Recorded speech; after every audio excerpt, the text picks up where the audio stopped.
Hey guys, how's it going? Michael Troy here, and today we're looking at Superman Man of Steel by John Byrne, Volume 2. Okay, so make sure you subscribe and hit like, and let's get into this Volume 2 of John Byrne's run on Superman. It's not officially John Byrne's run, they're calling it, but I guess Man of Steel, because there's also work by Marv Wolfman and Jerry Ordway in here. I love this cover. This is from an issue of Superman that's probably in here, I'm guessing. But this has been homaged a lot of times, and a lot of my Byrne friends, Byrne fan friends, seem to be fairly obsessed with that. So I don't know why. This was in the package still, so it's very new and crisp. I'm loving the dust jacket. It's got, you know, art from John Byrne's run, Jerry Ordway on the cover here. I like De Ordster. I love his Superman. It was a good time to be a Superman fan. And so let's look through it. Here's the end papers are cool. That's a great shot of Superman rescuing Lois. Kind of a quintessential image from, you know, over the years.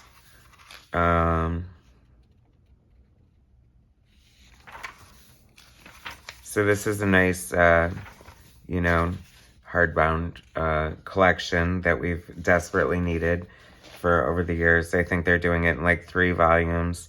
I did volume 1. I'll put a link in the description. And this is volume 2. So this is Superman issue 5. And it's funny, this is building up to his big crossover with Wonder Woman, because he's having a dream about her here, fighting those look like the hound thingies from Legends. But this is Carl Kessel, or Kiesel, as I used to call him. I don't know which the correct pronunciation is. I kind of like Kiesel, but Kessel seems more right. I don't know. Anyway, I love his angst over him. You know, if we can't have Terry Austin, I think Carl Kessel did a really great job on inking Byrne. Very crisp, clean lines.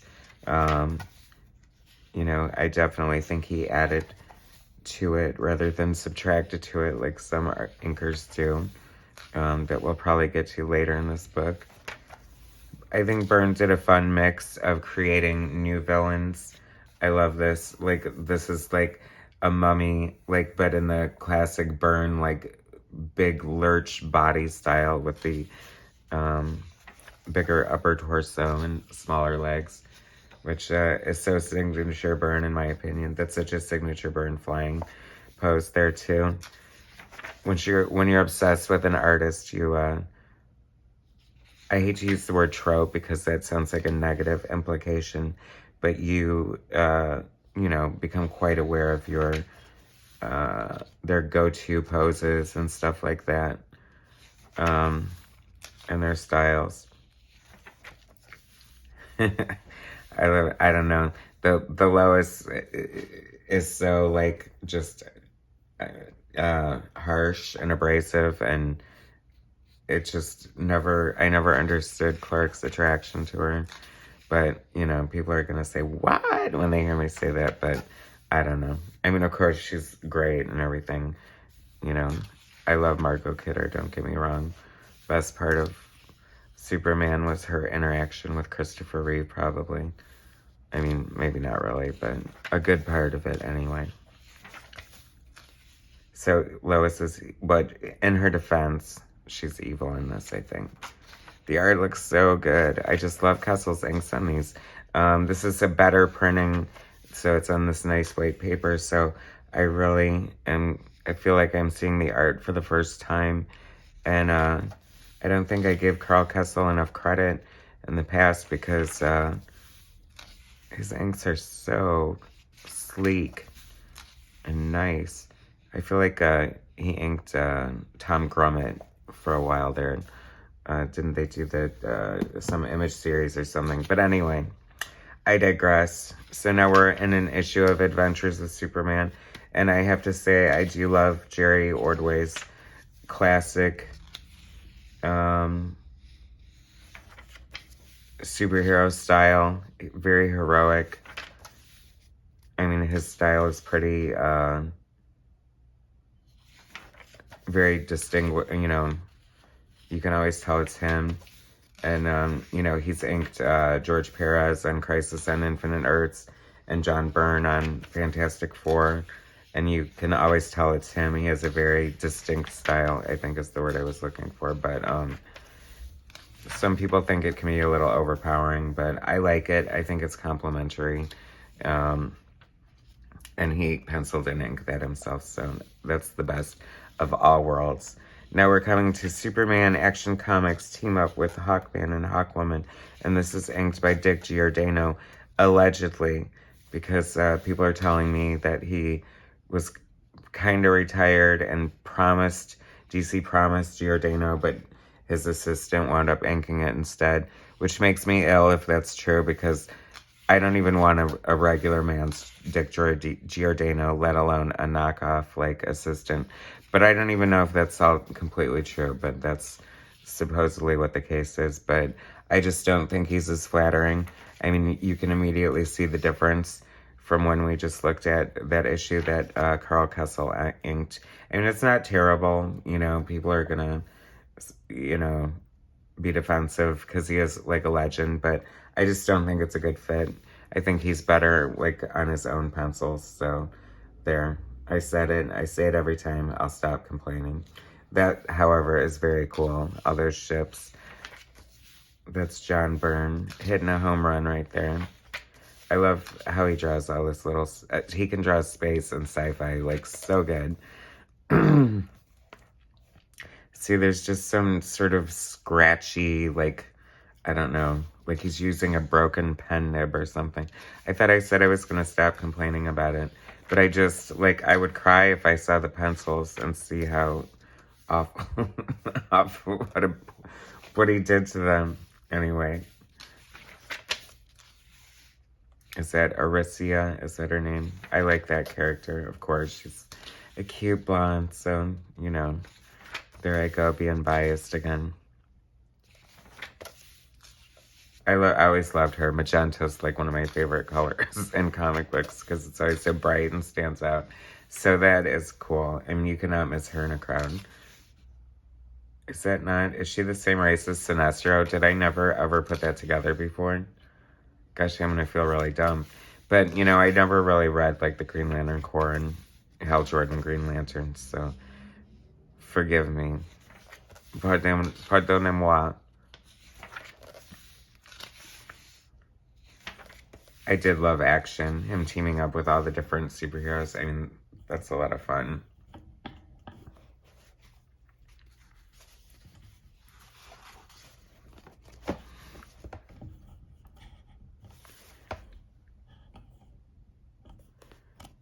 And here we come with this Rampage character.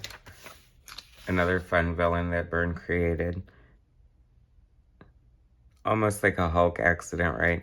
I wonder, this must be some sort of pattern that Carl used, some sort of like a zipatone or something that they're cutting out and pasting to the board. I'd be curious to see the original art on that. And John Byrne sometimes did like little computer effects that he would cut and paste to the artboard, sometimes architecture and stuff. Yeah, because these circles are a little too perfectly drawn, so it must be some sort of Xerox cut and paste type of deal. But she's cool. Like, this is like the best we're gonna get from She-Hulk, like an orange She-Hulk with an 80s John Byrne female short punk hairdo. I'm surprised that Sue Storm never had that hairdo. It's so funny because they always like are battling these people, and then they're surprised like when it's the doctor or the scientist. It's like, well, who else would it be? She's only wearing their suit. I mean, I could have that wrong, but I was just thinking of that earlier with the Mike Zeck Wolverine cover, how there's always a cool image from there. In comics, there used to be like whatever was on the cover, not all the time, but would be a scene from the book. So this is like that scene right there. And of course, it's not nearly as dynamic because the cover's got to be super dynamic to sell the book. So there's Maggie Sawyer. I just thought her and Lois would have made a nice couple. That would have been an interesting twist, eh? Ooh, the Fearsome Five. Is that what they're called? I always love the Outsiders, Batman and the Outsiders enemy. Whoa, so, you know, sometimes Jerry Ordway does not draw the best-looking females. And, I mean, I know that she's probably not the sexiest thing on 2 feet, but that is not a very flattering picture of her right there. I will tell you that. I mean, and you would think that she would, since she has, like, this peekaboo, like, Vegas hooker outfit on, but whatever. I mean, I'm just picking it apart at this point. It's fun to see villains from other books that you're used to. Oh, there's Jerry Ordway drawing Rampage. That's kind of cool. Cat Grant was a fun addition to this Superman reboot by Byrne and Wolfman. I like that character. And the Kents. Jerry Ordway's art is just so much fun. I remember discovering him on Infinity Inc. I wish they would bring that book. If there's any book dying for like a good reboot, it's, you know, they have so many great properties at their disposal and they just kind of languish away. I wish they would not let that happen. Here comes the Metal Men. I can't believe how many issues Dick Giordano or his assistant inked. And it's like way too many. I mean, these should be like fond memories. I mean, look how lazy this inking is in here. You know that Byrne didn't just draw like gross squiggles like that. I'm sorry to say, but unless he did, but I'm really curious if anyone knows, like, can put a link to like the penciled art. That would be so cool. I mean, this should be so cool, and it's just like, it's not even like complete there. What happened? I act like it's a tragedy. It is a tragedy. I just feel like, Byrne with bad inks is just like horrifying. Although that is really cool looking there. I mean, I'm going to look through the inks and look at how cool the rest of it. I mean, what a great shot of Tina that would be. Such a cute Byrne face. I mean, that's undistinguishable as a Byrne face, but it's just really, really poor inking here. I feel really shafted. I mean, how many times in life are you going to get John Byrne drawing the Metal Man and teaming up against Chemo with Superman? And then he looks like Superman. I mean, that's cool as hell, and that's why John Byrne's awesome, and that's why his run on Superman was so cool, and we're so lucky we got like 2 good years out of him. Oh, this is a surprise. I didn't see this Legion of Superheroes. It's funny, I want to love the Legion of Superheroes. I just feel like another bad inker, Mike DiCarlo, ruining Greg LaRocque's pencils. I should call this episode Bad Inkers. I'm sorry to complain, guys. I mean, if you like his inks or their inks, please defend them in the comments and tell me I'm wrong. I'm willing to be won over somehow. But the point being is that I've always wanted to like the Legion of Superheroes. I just never knew where to get started. And this probably isn't the place. But I'll remember that book, Superboy and the Legion of Superheroes by Alan Davis. I think that was an else one. That was so good. I better get a hold of that. And we'll do a look through that. So this is the cover. This is the one that's been done so many times. I can just picture, oh yeah, Gladiator holding Thing. So it's like John Byrne homaging himself, which he's done often throughout his career, which I think is totally cool. If you're going to swipe from anyone, why not swipe from yourself? And here we have, it's so fun. Here we have Clark Kent, CK belt buckle, which could be Calvin Klein. Interesting. Oh, he should have Clark Kent underwear. That would be a fun, like, parody pinup of Clark Kent doing a Calvin Klein underwear ad. I can't believe it didn't happen, although it'd be kind of cheesy, so that's probably why it didn't. Anyway, we're back to Carl Kessel inking, and everything is right with the world. It immediately looks so good. This is the John Byrne art that we know and love. You can see his pencils just shining through. The faces are clear, and handsome and pretty and how they should be. And we have Clark ripping a tree out of the ground, just like, I wonder how many splash pages he's done of people ripping trees out since, I think it's PTSD from that issue he drew of Colossus ripping the stump out and him quitting X-Men because of it. It's a true story. Google it. So anyway, he was ripping the stump out with ease, and Chris Claremont wrote it like he was completely struggling, and Byrne was just sick of the dialogue not matching up with the writing and not having control and stuff and just being unhappy with that kind of thing. So he quit. But hey, we got Alpha Flight, we got Fantastic Four. It's kind of a good trade-off at the end of the day. And those classic X-Men issues will never, ever go anywhere. So that's a great shot of Superboy and the Legion of Superheroes. I have to say, like, I love the characters that, like, Block and Invisible Kid. And it's funny because I feel like, I was so glad that DC had their, like, who's who in the DC universe, because that was a good way to get to know the characters. This is fun. Superboy Prime Who? I've got an evil Superboy for you here. Look, he's punching out Superman's lights. We're going to have Crypto. It's funny because part of Byrne's whole thing about, Figure Inks by John Byrne with background inks by Keith Williams. This is one of my favorite art scenarios here, is when John Byrne is inking the figures and Keith Williams is inking the backgrounds. I think it's a good combo. It works for me.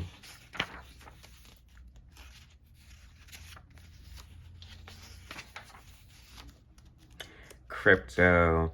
No, so anyway, John Byrne, part of the whole reason, or his whole Bible behind Superman, was he wanted him to be the last survivor of Krypton.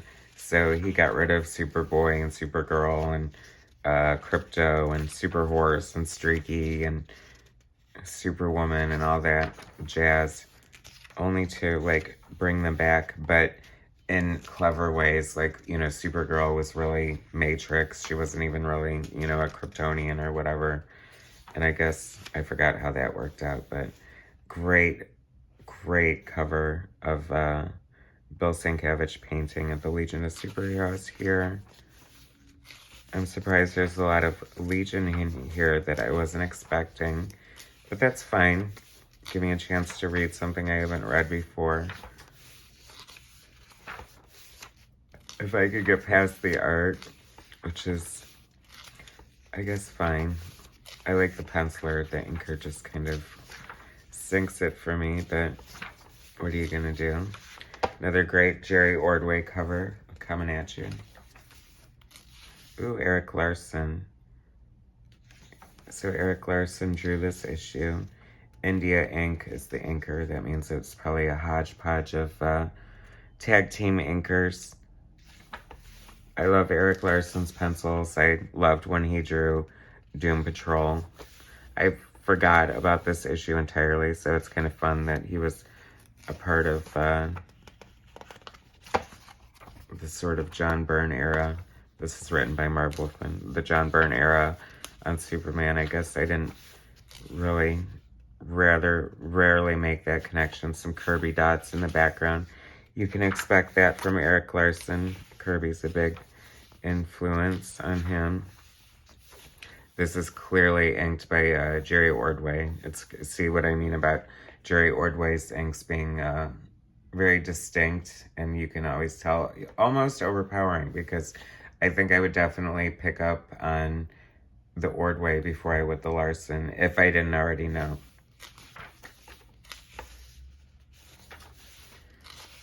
And this is interesting. I'm so not a fan of John Byrne's Joker, but I kind of digging the Superman as Joker. But we'll see. Maybe we'll change my mind. I always love Superman or John Byrne's group shots of normal people, because he just draws such interesting, diverse people. all different races, ages, sizes, sexes, in crazy outfits usually. I just really liked what John Byrne brought to Superman. It just seems like classic, like, you know, like Superman oddly walks into the bank and blah, blah, blah. And then he takes him up in Nick's space and he explodes. And that looks like one of John Byrne's, like, computer effects. High tech at the time for the 80s, let me tell you. And see, I'm just loving the inks here. This is, I think we're back with Carl Kessel. They definitely were such a great team. It should have been all them on Action too, but oh well. See, I just think that that is so strange looking. John Byrne's Joker face for some reason. I feel like I almost like his animated version better. It just looks strange to me with the teeth and everything. I don't know. It looks horsey or something. This is the great prelude to this story where he tempts this Lex Luthor, being the creep that he is, tempts this diner waitress somehow.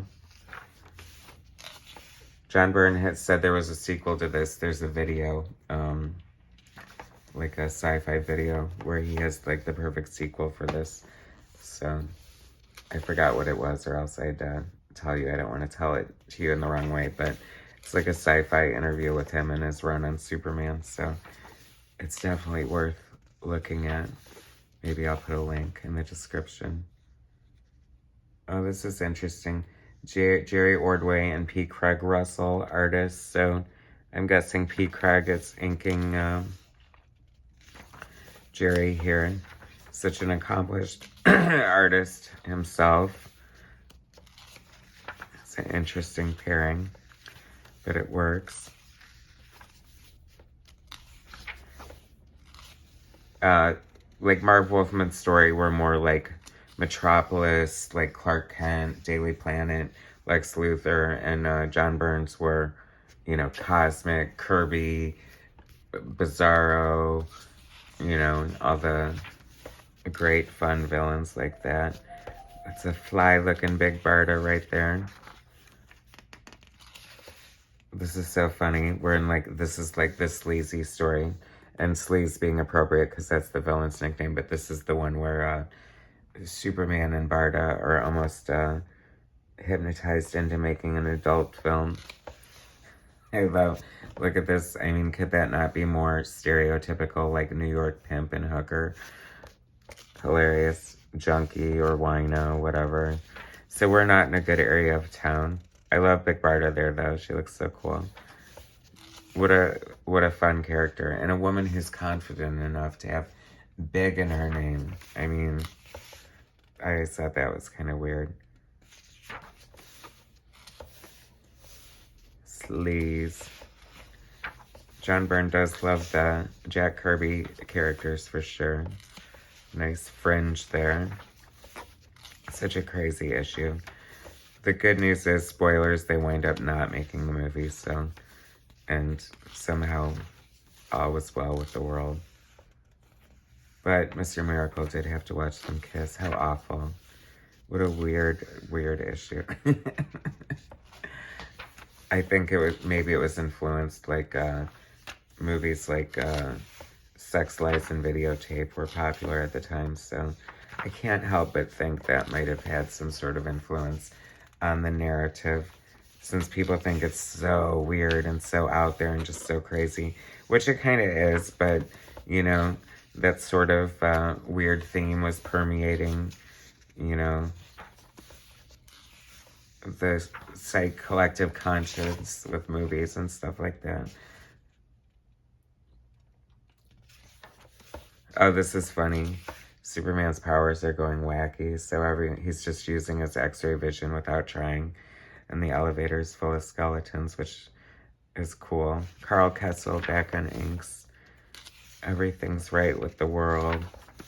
Except when you see all your coworkers naked. Because, I mean, come on, who wouldn't use their X-ray vision to that advantage? I mean, let's not kid ourselves. Even the most moral people just, oops, oh my gosh, forgot my x-ray vision. My bad.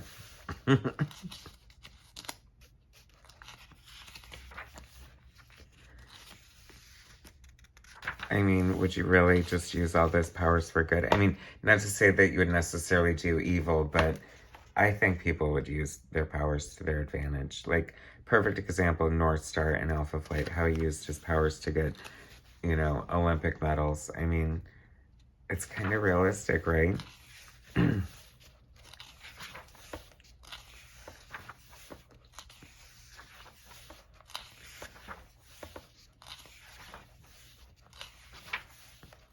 think there's one more volume after this. It hasn't come out yet, and I can't wait till it does. I'm really happy with like these collections here. I think they look great. I wish they were like deluxe, so they'd be a little bit bigger, but oh well. I'll take what I can get. This looks so much like he walked off the set of Miami Vice, but he looks like the Beyonder. I wonder if that was intentional. It had to be. I mean, he looks just like the Beyonder. Give me a break. That had to be like some sort of slam against Marvel. Unless I'm mistaken. No, I mean, come on. That's like the Beyonder's eye right there. And he's doing crazy Beyonder stuff. So really, of course, it's Mr. Mxyzptlk. He turns into Alfred E. Newman. An homage to Big Brain Superman. Fat Superman. Mxyzptlk. He doesn't seem to be used very often. That would be a crazy... They should just do like a crazy like all-star Superman movie and just have it be wacky and just like classic adventures and just like, you know, do what makes Superman fun. Don't try to make him dark and grim and gritty. Just go for it. Have all the amazing things. I mean, where's Bizarro been? I mean, what a great character right there. Enough with Lex Luthor. I mean, angry white bald men are, you know, admittedly terrifying, but, you know, enough with that. Let's even have Gangbuster. Can you believe his name was Gangbuster? That's so, like, telling of the times. I love it. He's gonna clean up the streets.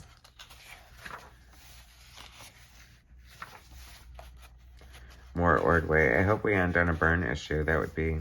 But I feel like this is the last issue. But that's okay. I say as I start crying. I just need more Byrne right away.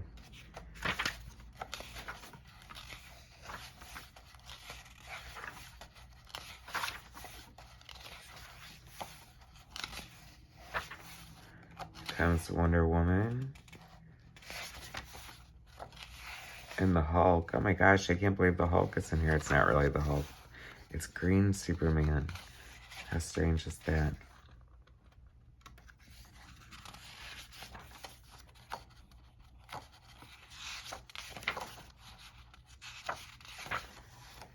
Little Who's Who entry. I loved Who's Who in all of John Byrne's entries and when he did the cover and stuff. So, that looks fun. I love when John Byrne does like a cartoonish style. Superboy, Rampage. Legion of Superheroes. That's very cool. See, this art is Greg LaRocque, but inked by Larry Malstead, who's a much better choice, I think. I would read this in a heartbeat. Anyway, so that was Volume 2, Man of Steel, by John Byrne, with Marv Wolfman and Jerry Ordway and friends. And such a great collection, so I guess we have one more left. So much fun going down memory lane of the John Byrne's run on Superman. So make sure you subscribe and hit like, and I'll bring you some more content later. All right, thanks, guys.